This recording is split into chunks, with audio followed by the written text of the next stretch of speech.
20-year-old Andrew Lee Probst from Oregon and 20-year-old Travis Robert Tuttle from Arizona disappeared from the town of Saratov, Russia.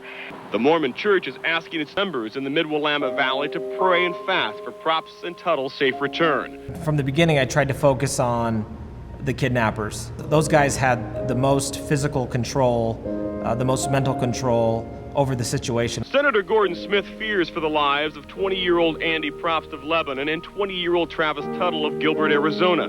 A demand was given to the Mormon Church. 2 of their missionaries would be harmed, if not killed, if a ransom of $300,000 was not paid. I had no hope of ever walking out of there alive.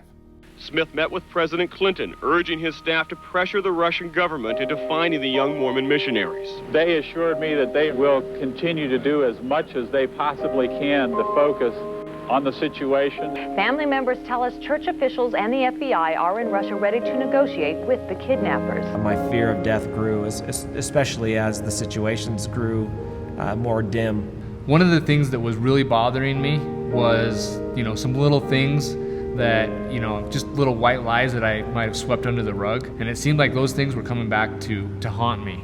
And I was really worried that if I do die right now, if this is the end, are those going to be the things that keep me out of the presence of God? The family says it's their strong faith in God that's getting them through this trying period. There came a point where we tried to escape. We spent a lot of time going over a number of different scenarios and escape plans to try to get the best odds in our favor to get out of there alive. The whole thing was, I throw the sheet over his head and then bear hug him. And I'm up out of bed, whack. Bam. It was a very intense, adrenaline-packed couple of hours. We didn't rush into this. We had time. We prayed. We were fasting. But I was never in more of a situation where I could receive the Holy Ghost or a message from the Lord than in that situation. In that moment when Andy was standing up there with the sheet and I'm supposed to call the guy in, I've never been so scared all my life. So I was standing on the edge of the bed. I was the mouthpiece to start this sequence. Seconds before I called the guy in there, it felt like I was physically pushed to the ground. Something else was there. I was just overwhelmed with the tingly feeling, and I felt like I was beside myself. And I didn't have anybody tell me anything. There was no whisper, but I knew without a shadow of a doubt that we were there for a purpose, and the purpose was beyond the both of us.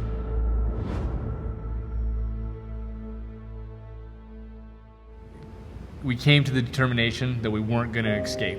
I relaxed, I calmed down, I felt at peace. I felt at peace with myself, I felt at peace with the decision, and I was 100% okay with dying at that point. I can't say I had a vision for good, or I immediately knew that we were going to get out of there alive. But what I can say is that I knew that we were being used as a tool, a very dull tool in the Lord's hand for good.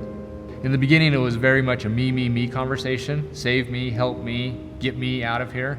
And it changed to help the other people around us, let them be okay with what's going on.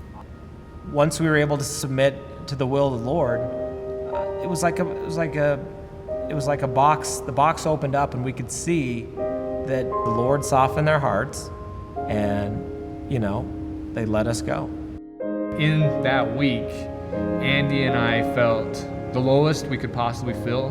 We're looking death right in the face, and there's a pretty good chance that we're not going to walk away from this alive, to the greatest joy that you could ever feel. Well, if I could go back to my younger self before that incident happened and had a chance to say something to myself, I would say, hey, you're going to go through a traumatic experience. You have all the tools to make it through.